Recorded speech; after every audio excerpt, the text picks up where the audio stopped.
Hello everyone and welcome to another episode of the Zero to Keystone Master for Season 2 of Dragonflight.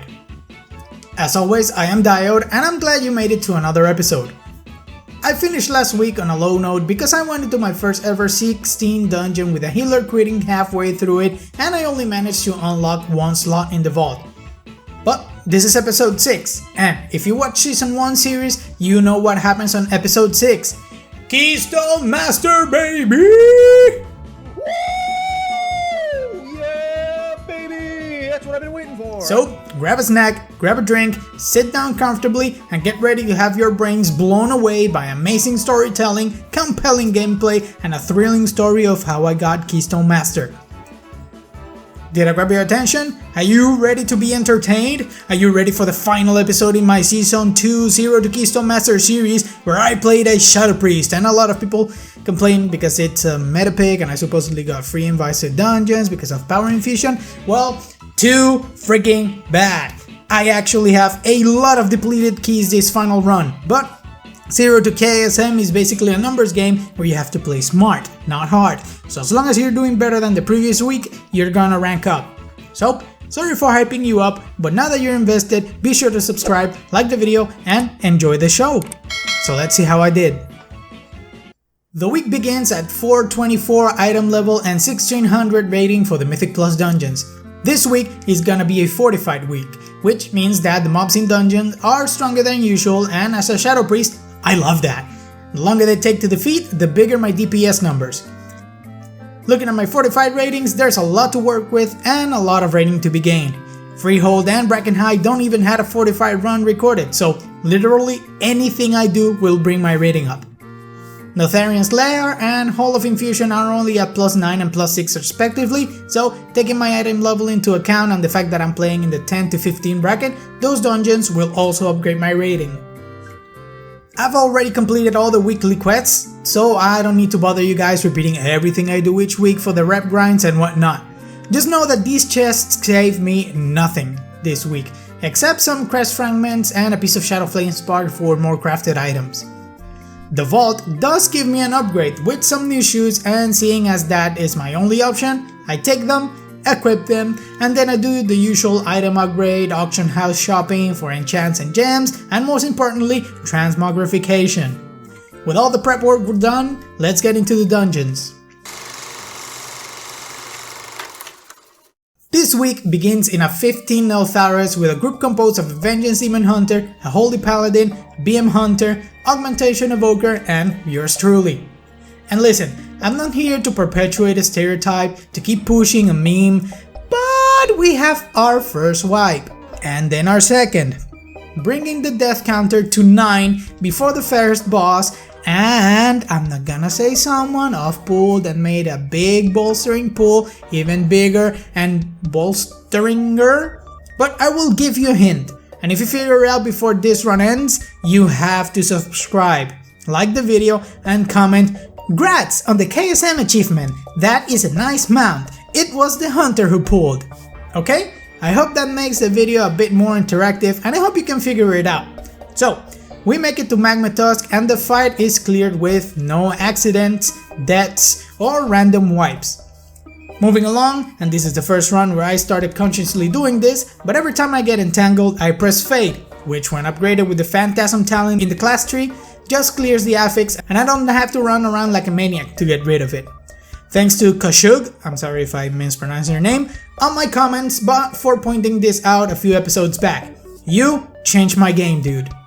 Oh, and another thing I learned from the comments is that for Chargus fight, you don't want to bring the chains to the boss because there's a debuff that stacks. What you do is basically position yourself to become a tripwire so the tank walks the boss through the chains at set intervals to stun it and avoid wiping the group. That of course didn't work on our second go at the mechanic because the tank pulled the boss a bit too quickly and the hunter died halfway into the fight.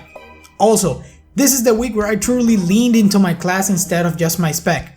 I started using Vampiric Embrace more, I started throwing out Power Word Shield to people, I even did some direct off healing in some pulls. I didn't do it on every pull, and maybe not consistently enough to make a difference in every single dungeon, but still, it was more than I did previously, so I'll take that as a win. At 9 minutes, we start fighting the Forge Master, and I think we're a bit low on time to complete this key, so even if we do this fight flawlessly, I don't think we're timing this one. There are some big pulls between this fight and the final boss, and with only 5 minutes remaining, we begin the final charge as the tank pulls the entirety of the last room for one last burst of AoE.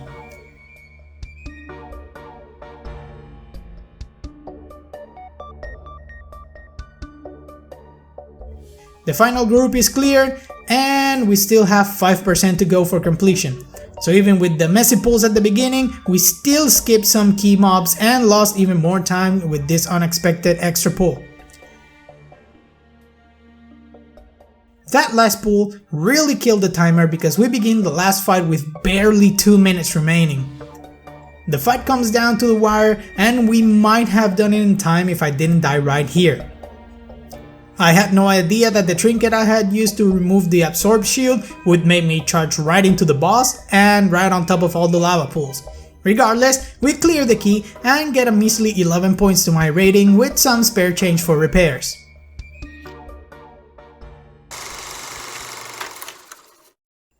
The key downgrade means that the next dungeon is a 14, this time a Brackenhide Hollow.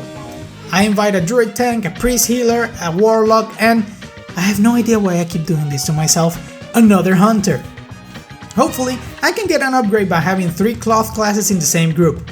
We have our first wipe in the first pull. I don't know what happened, but the tank was taking so much damage that I don't remember if they had a lower eye level or maybe the healer was falling behind on healing. I just remember that after that pull, both the tank and I switched our gameplay. The tank started doing smaller, more controlled pulls, and I took more of an off-healer / support player for the rest of the run. For this first boss, the group focuses down Trick Totem as fast as possible to avoid further troubles. The first fight was honestly pretty smooth and we cleared the boss with no problem at all. The group is already making their way to the tree boss, and we're 65% deep into completion regarding enemy forces, which is kinda silly considering we've only done one boss, but we fought so many enemies on the way. Don't get me wrong, as a priest, the more enemies there are, the better it goes for me. And there goes the second boss. With so many mobs already defeated, the road to the third boss is basically free, as is the fight against Godshot. Discarding the first few minutes, this run has actually been super smooth. The tank has been doing their job wonderfully, the healer has been keeping up with the smaller pulls, and while my DPS has been suffering because of the smaller enemy groups, I can honestly complain too much. We still have about 8 minutes in the instance, we're just about done with percentage, and we start the final boss fight with 88% completion. So, we have to hit this boss hard and fast if we're gonna be able to make it. We beat the boss with about 5 minutes remaining and push the last 12% with 2.5 minutes remaining on the clock, upgrading our key +1 and giving me 92 rating, since I hadn't done a fortified Brackenhide previously, which could have been a much higher number boost if we didn't have so many deaths and if we have completed the percentage efficiently. But those things happen and we learn from them to make our next run even better. Next up is a 15 Neltharion Lair, which would be the highest I've ever played this key if I'm not mistaken. The group is composed of a priest healer, a red paladin, an augmentation evoker, and a druid tank. I'm gonna skip the first 15 minutes of this run because we went to fight the first boss where we wipe, because we hadn't noticed that the healer wasn't there. They didn't appear offline in the party frames, they didn't reply to any messages, moved, or anything. We spent a few minutes after the fight trying to get a response, but nothing. So I asked the group if they're fine with restarting, even if it meant downgrading the key, and both the evoker and the tank agreed. About 30 minutes later, I find a rogue and another priest healer for the group. Okay, round 2 and a lower level key. Here we go. The first few pulls show me that the rogue was definitely over leveled or just too good for this group because their DPS was off the roof, which also meant that I have found my PI target. Surprising to no one, having a healer makes the first boss way easier than having to do it without one. Two things I despise about this dungeon are the ads that keep jumping away and throwing jagged discs at the group for what appears to be every millisecond for a shit ton of damage, and of course the avalanche mechanic, which drops rocks from the roof of the cave every so often, which is fine if you have the reaction time of a speedster, because I swear, the time between the alert going off and the rocks falling on your head is minimal. Either that or I'm really freaking slow. Regardless, the group makes it to Neuraxis, which is considered to be the hardest boss in this instance because of the high damage and the intensity of the mechanics and movement you need to survive this fight. Thankfully, the group was efficient enough to deal with the sacrificial ads that came out during the fight, and they were never a problem. I think the boss only managed to devour one, but it didn't matter too much because at that point the fight was pretty much over. Pop quiz! What did I say I hated in this dungeon? Avalanche, you're too late! You're dead. Final boss time. So, yeah, nothing out of the ordinary to say about this fight. Just stack together so the spikes spawn close and you can run the giant closer to them as opposed to running halfway through the dungeon to knock it out. I get my key upgraded at +2, get 42 rating, and I'm a step closer to the 2k rating needed for the Keystone Master achievement. I wonder what our key got upgraded to.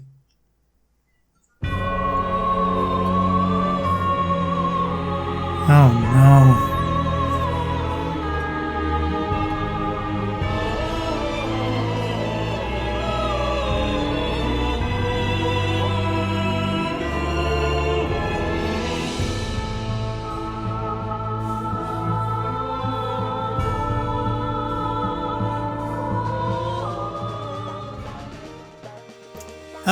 Okay, I'm only kidding.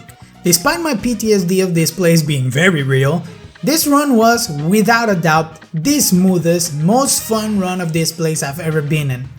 This part of the video might be a bit longer because I honestly want to talk about it since there are a lot of details that I would like to discuss. So let's begin my 16 Halls of Infusion run. Firstly, I pick up a Protection Warrior who I think is the first of this spec I've seen during this season. Secondly, I pick up a second Shadow Priest because the AoE pools in this dungeon can get a bit spicy, and I think it would also make for a cool viewing experience since we were having kind of an unspoken friendly DPS competition boosted by the Augmentation Evoker in the group. Thirdly, the Paladin was taking part in the DPS. I haven't really gone back and rewatched my other videos, but I think this is one of the very few healers I had in my group who actually participates in damage dealing. It was actually super fun to rewatch my recording to take notes and talk about this run because both of the priests were practically synchronized in almost every pool. You can see a lot of double halos, the synchronized shadow crashes going off and blasting into the mob groups. We both casted our void torrents in unison. In short, keep your eyes on both of us when in battle because being turrets of the void has never felt so satisfying. Okay, on to the first boss. The pool begins with an early loss from our Evoker, which sends everyone into a frenzy to take down this Ancient Watcher down. I usually like to Shadow Crash on cooldown on AoE packs and keep Vampiric Touch for single targets. Knowing that the ads are soon to come, I hold off on Shadow Crash so I can maximize my AoE potential once the boss is surrounded. With the ads defeated, I continue my single target rotation, trying to maintain Devouring Plague as much as possible to keep my damage as high as it can be. I really like this positioning right here. As the power overload mechanic activates, both the other priest and I moved almost perpendicular to each other. And sure, there might be more optimal positionings for the ground effects, but considering we're not communicating in any way, we both saw each other's placements and decided that that was the best option. We do take a bit of damage running out of the electrified ground, but the boss is done with no deaths and barely any mistakes from the group. Something I like to do as a priest is cast Levitate on people when we have to run over water to avoid having to swim through. I do it here to cross over the canal, and if you were paying attention, you saw I also did it on the previous Brackenhide run to skip the ads on the beach. The hallway mini-boss fight is another cool example of me holding Shadow Crash for ad phases. I begin the fight by double casting Vampiric Touch on the duo. 1, because Shadow Crash is on cooldown, and 2, because I know there are ads that will be summoned soon into the fight, and at that time, the Vampiric Touch effects should be running out on the bosses, so I can maximize on the damage and duration of every spell. And right as I say that, the Zephyrlings are summoned, and once they are grouped up, I use Shadow Crash to inflict both effects on all the summoned mobs and refresh the effects on both bosses, which had about a quarter of their duration available. Once the group is all dotted up, I queue up my Void Eruption and go to town. Thankfully, and looking like I had the timers on my mind, Shadow Crash comes off cooldown along with Void Torrent as soon as the next batch of Zephyr Links get summoned, so I can repeat the process again and I can squeeze even more of that juicy void damage. The Frog boss is as hectic as ever, which is one of the fights in the second Shadow Priest overtakes me on damage.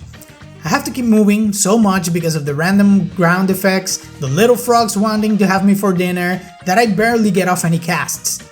Thankfully, my Shadow Crash is almost timed perfectly for every frog wave, so whenever those tiny green deviants show up, I can AoE them down.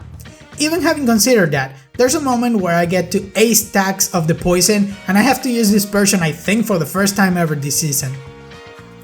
Okay, this is the first fight where I'll admit to making a crucial mistake. We didn't wipe or anything, but I made the harder take longer than it should have. I'll give you a second or two to see if you can figure it out. Alright, got it? No? Well, I'll tell you regardless. You see how this very solid, safe ice rock is just standing here, unbothered? And how you need to hide behind one like that to avoid damage from Hailstorm? Well, I didn't know that her Frost Cyclones damage the rocks every time you hide, and I preemptively hid behind one in preparation for the Hailstorm. I was actively destroying our own means of safety. I must thank the tank for calling it out without making a big deal out of it. He asked and then explained what I just explained to you guys, and we moved along the final gauntlet. We only have one death there from the other priest because he got stunned into one of the incoming waves and I wasn't fast enough to notice to pull him to safety with my leap of faith. Yes, that spell does have use in fights to be beneficial for the group and it's just not made to only troll people in dungeons and raids. The last boss fight goes as smoothly as the rest of this instance. The party is on point with their movement, their positioning, their cooldowns, well, everything. We clear the intermission phase without anyone dying and manage the channelers efficiently enough to continue the boss with our major cooldowns ready to go. A short bit later and we plus to the key get 59 rating, bringing my total to 1852 and a step closer to Keystone Master.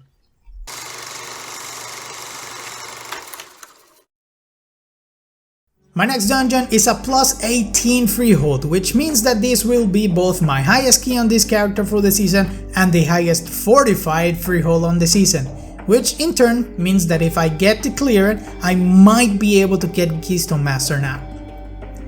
We lost on the first pull, which is a great indicator because we're getting off on the right foot, blasting down the ads with no care in the world. The thing is, we are not focusing down the enforcers, which are getting bolstered beyond safety limits, and we take a shattering bellow for 500k damage. Next pull should be easier, right? Wait, hold up, why is the healer over there? Okay, 11 deaths and a half broken equipment later, we make it to the first boss where we thankfully clear without anyone dying. Okay. We're back on track. No more crazy pulls, no more mistakes. Okay, we're back on track. No more crazy pulls, no more mistakes. Ah, come on, give me a break. Finally, on the other side of the bridge, 16 deaths later, we can continue the run. If my frustration is audible in this script reading, you can only imagine how I was feeling while in the dungeon after coming out of that amazing Halls of Infusion run. Goes to show that you can have your good runs and your bad runs back to back, the same way you can have an entire day of misery or an entire day of fruitful progress. They're just things that can happen in a multiplayer game. Even through all the bad pulls and all the deaths, we surprisingly cleared the council fight effortlessly. That doesn't mean we're not going to add a few more deaths before the next boss, or it wouldn't be my video, right? I'm just gonna skip to the end because we keep wiping to bad pulls and I'm not gonna keep you guys here for a few more minutes just complaining about everything. I've brought down the energy a lot in this section already, so the key gets depleted, but as it was my highest and first fortified run, I get a big 87 point upgrade to my rating, which more than makes up for whatever this run was.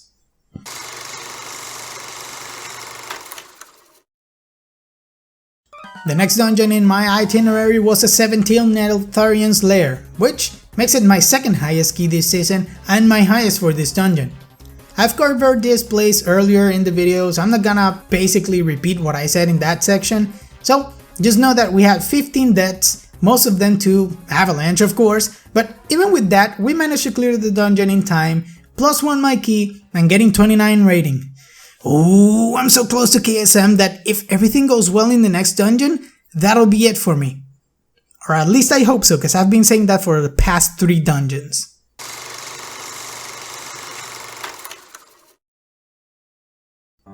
And just like in Season 1, and as if by some poetic miracle, my last dungeon for the season, and the one that brings me over to Keystone Master, is the first dungeon I did to start the season off with. For Season 1, it was the Ruby Life Pools, and now it's Underrot. I began this series with a +2 Underrot as a 400 item level Shadow Priest with crappy blue gear, no knowledge of the class, of the dungeons, the affixes, or anything. I honestly think I've come a long way since Dan's first episode back in June. My gear level has substantially increased, I have some tier pieces on, some best slot items that I can still upgrade, I've even got some items crafted. I have learned how to play my class better from both practice and reading your comments in the videos I have posted. I've also added some of the people I've played with to my friends list, and I have gotten whispers and requests from people that wanted to add me, either because they enjoy playing together or because they also play a priest and were willing to help me out in my rotation and giving me tips on how to get better. This is the second season I do this challenge on. I've always been a casual WoW player and I still am. But I used to sit looking at my character select screen with a bunch of odds that I never did anything with.